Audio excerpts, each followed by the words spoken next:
Hello everyone, it's Theme Park Avenue, I'm Eric. Recently, I went to Six Flags Discovery Kingdom, so today, I'm going to talk about the whole experience, and talk about why it might be the most underrated Six Flags park.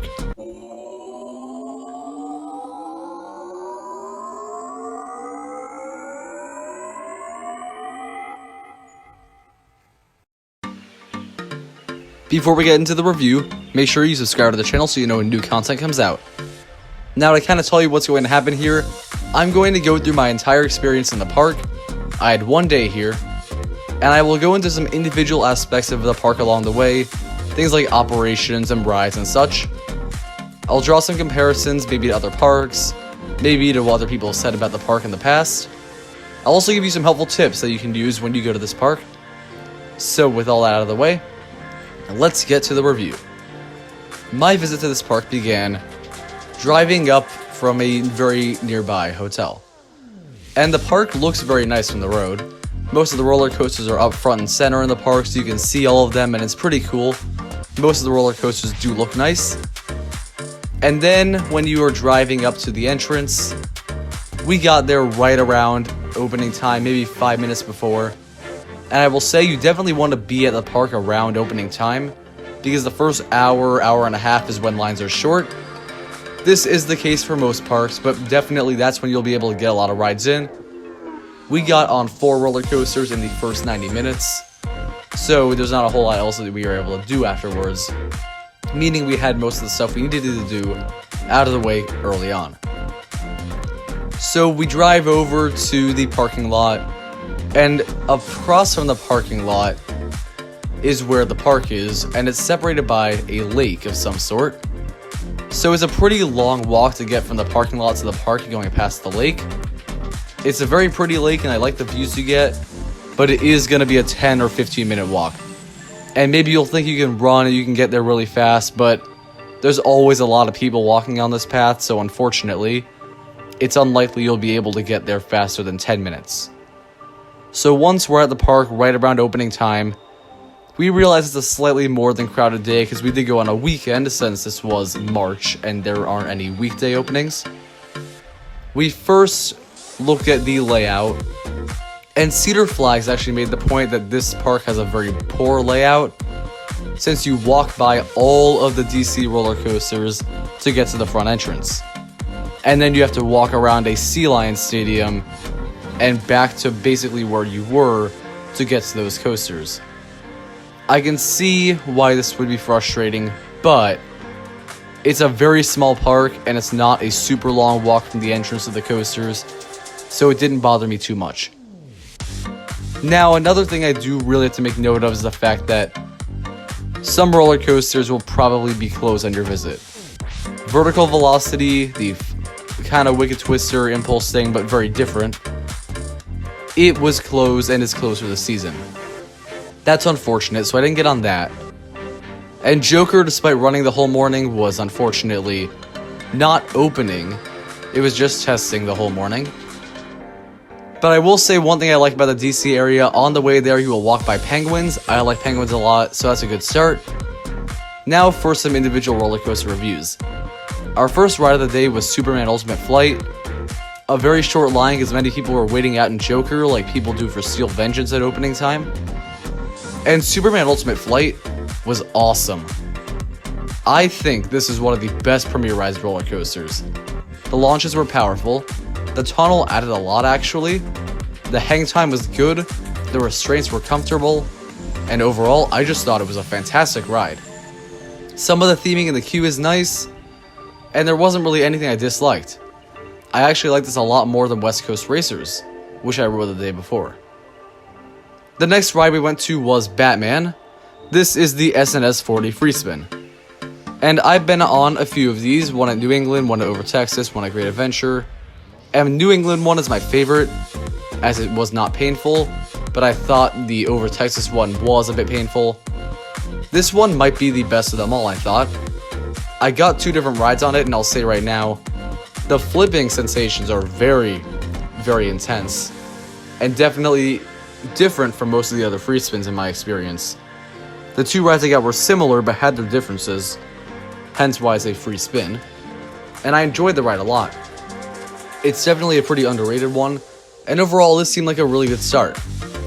So before walking over to other roller coasters, because Joker's down and V2 is down, we went to this Sea Lion show that was going on for pass holders, which we were. And we stayed for a little bit, just a couple minutes, and we thought it was fine. I'm not a huge fan of animal shows personally. I'm not against them happening that much, but watching animals perform isn't my favorite thing to do. I love animals, but not necessarily in that environment. But it was an educational show, so that was fine. We walk across the main entrance plaza, and I'll point out there's a very nice dolphin statue. And as a matter of fact, the appearance of this park is great. It's probably the nicest looking Six Flags park I've been to so far. There's a lot of foliage and plants. Not a ton of them provide shade, but they all look nice and kind of fit the environments that the animals are in. Mainly in the front half, things look good. All the roller coasters are aesthetically pleasing, and even though they're close together, I don't think they look cluttered. And the atmosphere is nice. The dolphin statue is good, and I think overall there's a lot of cool, colorful animal statues, and the animals here and there look very cool and nice to see, and I just enjoy the way the park looks. So we went to Medusa afterwards, and Medusa is awesome. It was my favorite roller coaster in the park at the point of riding it, and it's my favorite B&M Floorless now. I thought the first drop was incredibly strong. Every inversion pulls great forces. It was not rough. I lightly tapped my head against the headrest a couple times, but it never hurt. I thought it was just a fantastic ride. Paced incredibly well. And it kind of shows how the 90s roller coasters that focused on inversions can be just as good as today's modern roller coasters with crazy unique elements. It's a classic, but it's really good. And definitely a fantastic roller coaster. The next ride we went to was Kong. I know some of you will immediately think I went on Kong just for the credit, but I also wanted to give it a chance. I hadn't been on an SLC in about 5 years, so maybe they were much better than I remember. Let's start with the operations of this ride.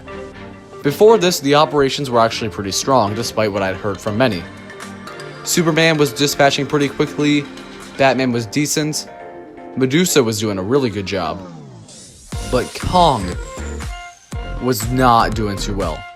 It runs one train, I believe, always, and literally every time the car would pull in, people would get out, the next people would get in, be individually strapped in by the employees, then the restraints would be open again for no reason that I know of, and then they would shut them all again.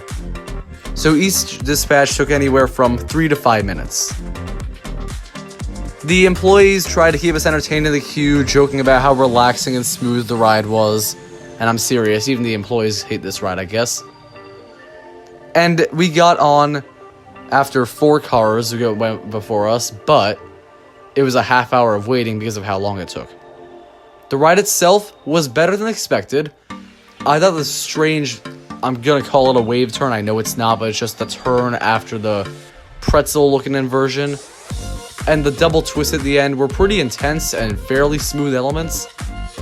The rest of it was really janky and I did not enjoy it. A bad ride, but not terrible per se. So that's all for Kong. Now we went to the back half of the park. And this is something a lot of people hate. I know CoasterDash made a point of the back half being dreadful, but I have a few things to say about it that might not be what you think about the back half. First thing I'll talk about is Boomerang Coast to Coaster. That one's operations were possibly worse than Kong's. In the loading station, there was never any guests except for the people in the car. They would always keep the people outside a loading station in the sunny area instead of letting the people in as the car is going so they're able to immediately walk through the gate. I thought this was weird, and at one point we waited 10 minutes in between the people getting off the car and the next group getting on. I never found out why, but that was weird. The ride itself was not good. A slight improvement over Kong as the loop was pretty good, and it was less bumpy, but it was still pretty bumpy. Next, we walked over by the Sidewinder Safari construction, and this was honestly surprising. I thought the entire coaster was intact because it was supposed to be a 2020 opening coaster, if I'm not mistaken. but there's like 2 pieces of track in. Most of them are lying around. And I know it'll only take a month or 2 really to get all that in if they were to work hard and such and consistently. It's probably going to be a midsummer opening though, and I thought the whole ride was going to be intact. So then we walked by the river rapids, which was closed the day we went. And one thing I kind of want to point out, maybe it's just my inner creativity kicking in, but I really thought they would have live animals along the ride. I know you can't have tigers right there, and maybe they would have to fence off the animals, but I thought it'd be cool if you went by live animals on a water ride like that.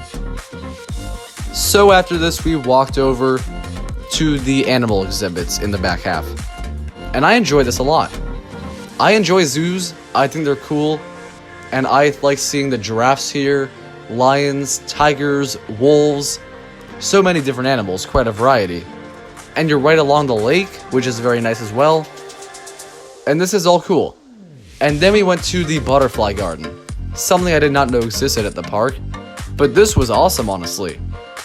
I know it sounds weird for me to praise a butterfly garden, but they had a whole environment set up with many plants and an artificial waterfall, many butterflies and a lot of educational areas, and it honestly felt like something you would see at a really strong zoo. Something like the National Zoo in DC even. So I enjoyed that a lot. We did the shark encounter afterwards, and it's similar to SeaWorld's, the biggest difference being the conveyor belt that you walk along was not working. But other than that, it was a cool exhibit. We also noticed there was this train track that went across the front of the shark encounter walk. And I thought that was weird because I couldn't find the entrance for the train, and I wanted to know more about what that was. But moving forward, we walked past the sea lion exhibit, where there's also just some sea lions swimming around, not the show, which was nice. Hammerhead, one of the flat rides, was closed. And the only thing I'm going to mention about the food now was because there was some free mini corn dogs that were given to pass holders on the day we went for some reason. They were decent. I didn't think they were going to be as good as they were, and they were fine food. Not anything to write home about, but definitely not bad tasting. And next we went to Joker, which was finally running conveniently as we got to that area. And we're like, yay, we're gonna get on. We were next to get on after 2 cars total went before us. And the ride closed again. I was shocked. I talked to an employee and they said the ride was running too fast. And according to California state law, it was not allowed to run as fast as it was. So they had to de-lubricate the track or something like that. I don't fully understand the mechanics behind it, but they were doing something like that. And there was this booklet of one-time flash passes the employee at the ride had.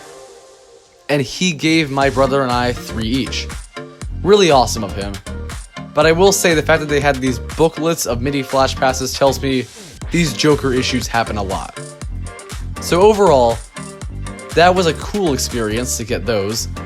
We used them on an extra ride on each of the favorite coasters at the park: Medusa, Batman the Ride, and Superman Ultimate Flight. Each ride was even better than the first one.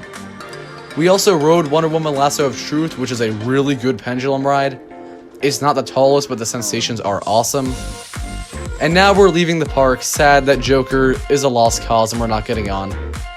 We walk in front of the kind of log flume ride, and by the way, with Joker's lift hill behind it, it's a really nice view. And we see Joker testing. And I'm maybe delusional at this point, but I run back to get on Joker. It's not open yet, but about 15-20 minutes later, it opened up. Everyone else in the park had given up at this point. So we went in, got on, I rode Joker. And Joker was definitely the best coaster in the park, and it is awesome. It's honestly a really underrated RMC. I hear many say it's the worst, but it absolutely destroys Twisted Cyclone in my opinion. The airtime is really strong, the inversions are some of the best on any RMC. It's smooth as any RMC would be, the pacing is great, it feels like a really long ride. The only things that I kind of have to hold against it are it does have the weakest drop of any RMC. That's mostly due to its size. And also due to its size, the fact that it's not the fastest feeling RMC. But it's paced really well, it feels long, and it's just an excellent ride overall. So that is the entire experience. My overall thoughts? It's a really good park. There are some issues. Some of the operation things are unfortunately very frustrating. They can be found at many other Six Flags parks, similar operation issues, but it is unfortunate. Also, the depth of the roller coaster lineup and ride lineup as a whole isn't super strong, but most of the stuff they have is definitely underrated. And of course, the layout can be frustrating and confusing, but I don't think it's a huge deal. And I just enjoyed this park for its nice atmosphere, animal exhibits, and great roller coasters. It's definitely a good park overall. I definitely like it more than Six Flags New England, mainly because Six Flags New England only has like 3 passable rides in my opinion. And though close, I do prefer it to Six Flags Over Georgia. I know many will disagree with that, but Over Georgia's layout is way worse than this one. And even though the ride lineup is stronger at Over Georgia, I enjoyed my time at Discovery Kingdom more. The animal things were just really fun, and something special at the Six Flags park for me. And this is definitely a good park, and I definitely recommend coming here. But make sure you're wary of the operation issues, and you get there for the first hour or two, as that's when you're going to have the best experience. Thank you for watching. I hope you enjoyed this review. It's really the first in-depth review we've done in a while. Subscribe to the channel if you enjoyed it, and so you can get more coaster content soon. I'll see you next time.